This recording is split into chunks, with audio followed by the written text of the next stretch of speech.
కడప పట్టణంలో కోటిరెడ్డి సర్కిల్లో సిపిఐ నిరసన కార్యక్రమంలో భాగంగా సిపిఐ జిల్లా కార్యదర్శి గాలి చంద్ర మాట్లాడుతూ శుక్రవారం రోజున రాష్ట్ర అసెంబ్లీలో కూటమి ప్రభుత్వం ప్రవేశపెట్టిన పూర్తి స్థాయి బడ్జెట్ 2025-26 కేటాయింపుల్లో కడప జిల్లా ప్రజల ఆకాంక్ష ఉక్కు ఫ్యాక్టరీ నిర్మాణానికి నిధులు కేటాయించకపోవడంతో ప్రాజెక్టులకు నిధుల కేటాయింపుల్లో కోతలు పెట్టడం కూటమి ప్రభుత్వం కక్ష సాధింపు పరాకాష్ట అని వైఖరి మార్చుకోకపోతే మూల్యం చెల్లించక తప్పదని వారు హెచ్చరించారు.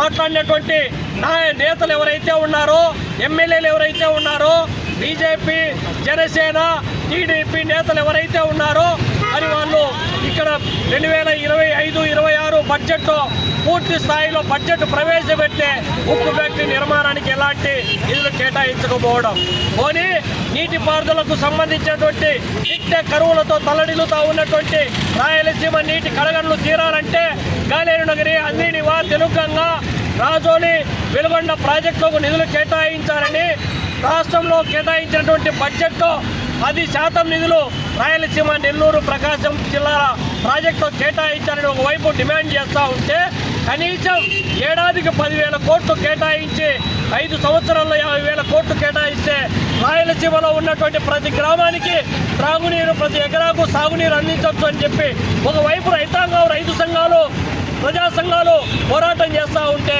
కానీ ఇవాళ ప్రవేశపెట్టినటువంటి బడ్జెట్లో 18,000 కోట్లు నీటిపారుదల రంగానికి కేటాయిస్తే 6,000 కోట్ల అగ్రభాగాన పోలవరం ప్రాజెక్టు కేటాయించడం అంటే జాతీయ హోదా కలిగినటువంటి పోలవరం ప్రాజెక్టుకు నిధులు కేటాయించే బాధ్యత కేంద్ర ప్రభుత్వం పైన ఉంది అనేటువంటి ఇంకిత జ్ఞానం కూడా లేకుండా నిధులు కేటాయించడం అంటే ఇంతకంటే దుర్మార్గం ఇంకొకటి లేదు. మరి 18,000 కోట్లలో 6,000 కోట్లు పోతే 12,000 కోట్లలో ఇక్కడ రాయలసీమ ప్రాజెక్టు చూస్తే ఇవాళ గాలేరు నగరికి సంబంధించినటువంటిది కేవలం 428 కోట్లు మాత్రమే కేటాయించారు. తెలంగాణకు సంబంధించినటువంటిది 345 కోట్లు కేటాయించారు.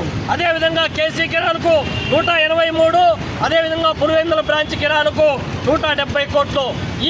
ఈ ప్రాతిపదికను చూస్తే ఇంకొక 2 దశాబ్దాలు దాటినా కూడా ఈ ప్రాజెక్టు చివరి ఆయకట్టుకు నీళ్ళు అందించేటువంటి ప్రశ్నే లేదు. నిధులు కేటాయించకుండా పనులు పూర్తి కావు.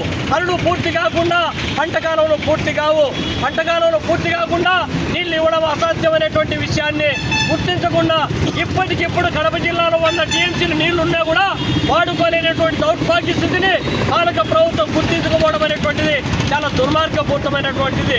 మరి నీటిపారుదల ప్రాజెక్టు పట్టించుకోకుండా, ఉక్కు ఫ్యాక్టరీ ఊసే ఎత్తకుండా, కడప బెంగళూరు రైల్వే మార్గానికి నిధులు కేటాయించకుండా, వెనుకబడిన ప్రాంతాల సమగ్ర అభివృద్ధికి కావలసినటువంటి చర్యలు తీసుకోకుండా ఇవాళ కేవలము కూటమి ప్రభుత్వము కడప జిల్లా పైన కక్ష కట్టింది కాబట్టే కడప ఉక్కు ఫ్యాక్టరీ కమ్మాల దీని దగ్గర వేసినటువంటి ఉక్కు శంకుస్థాపన శిలాఫలకం పాలక ప్రభుత్వానికి కళ్ళకు కనపడడం లేదు. సీమ ప్రాజెక్టుల పైన చిత్తశుద్ధి లోపించింది. ఈ విధమైనటువంటి వివక్షత, నిర్లక్ష్యం మూలంగా వెనుకబడిన ప్రాంతాలు ఏర్పాటు ఉద్యమాలకు పాలక ప్రభుత్వమే, చంద్రబాబు నాయుడు ప్రభుత్వమే ఆజ్యం పోసినట్టు అవుతుందని చెప్పి ఈ సందర్భంగా హెచ్చరిస్తూ ఉన్నాం. ఈ ప్రాజెక్టులకు, ఉక్కు ఫ్యాక్టరీకి ఇప్పటికైనా నిధులు కేటాయించాలి. ఇక్కడ ఎన్నికైనటువంటి ఎమ్మెల్యేలు మీరు గలం విప్పండి. మీరు అసెంబ్లీ వేదికగా చేసుకొని ఊకదంపుడు ఉపన్యాసాలు కాదు, పొగడ్తలు కాదు, మాకు కావాల్సింది